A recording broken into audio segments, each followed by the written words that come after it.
અંકલેશ્વર જેડીસીમાં મનોરથ સોસાયટીમાં તસ્કરોએ એક બંધ મકાનને નિશાન બનાવી રોકડ રકમ અને સોના ચાંદીના દાગીના મળી 1,69,000ની માલમત્તાની ચોરી કરી સોસાયટીમાં અન્ય એક મકાનમાંથી ચોરી કરી ફરાર થઈ જતા જેડીસી પોલીસે તપાસ હાથ ધરી હતી। પોલીસ સૂત્રે માહિતી મુજબ અંકલેશ્વર જેડીસીમાંથી આવેલી મનોરથ સોસાયટીમાં રહેતા સેજલબેન નિલેશભાઈ શાહ મકાન બંધ કરી ભરૂચ ખાતે અશુભ પ્રસંગમાં ગયા હતા। દરમિયાન તસ્કરોએ તેમના બંધ મકાનને નિશાન બનાવ્યું હતું અને દરવાજાનો નચુકો તોડીને મકાનમાં પ્રવેશ્યા હતા અને કબાટો તોડી સામાન વેરફેર કરી અંદરથી રોકડ રૂપિયા 15,000 અને સોનાના ચાંદીના દાગીના ચોરી કરી લઈ ગયા હતા। પડોશીએ ચોરી અંગેની જાણ તેઓના દોડી આવ્યા હતા અને જેડીસી પોલીસને જાણ કરતા પોલીસે કાફલો દોડી આવ્યો હતો। સેજલબેન શાહે રોકડ રૂપિયા 15,000 અને સોના ચાંદીના દાગીનાની ચોરી અંગે જેડીસી પોલીસ મથકમાં ફરિયાદ નોંધાવી હતી।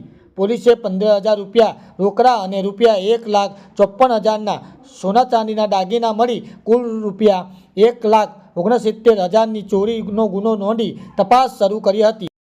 જો કે તસ્કરોએ આ જ સોસાયટીમાં 4 નંબરના મકાનમાં રહેતા મેહુલ મોઢાણીના મકાનને પણ નિશાન બનાવ્યું હતું। પોલીસે આ ચોરીનો ભેદ ઉકેલવા FSL ડોગ સ્કોડ તેમજ ફિંગરપ્રિન્ટ એક્સપર્ટની મદદથી તપાસ શરૂ કરી હતી।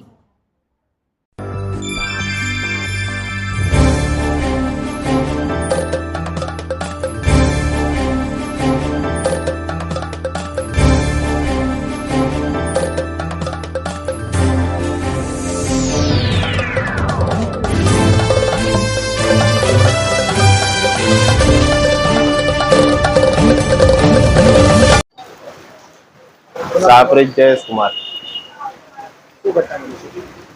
રાત્રિના સમયમાં અમારા ઘરમાં મનોરથ સોસાયટીમાં અને એક અમારી સોસાયટીનું બીજું 4 નંબરનું મકાન છે, એમાં 2 ઘરમાં ચોરી થયેલ છે।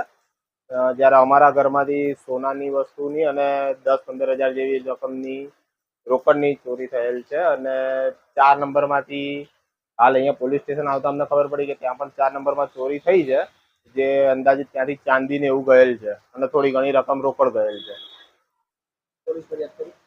હા, પોલીસ સ્ટેશનમાં જાણ કરી છે, હમણાં હવે બધી પ્રોસિજર ચાલુ છે પોલીસ સ્ટેશનમાં।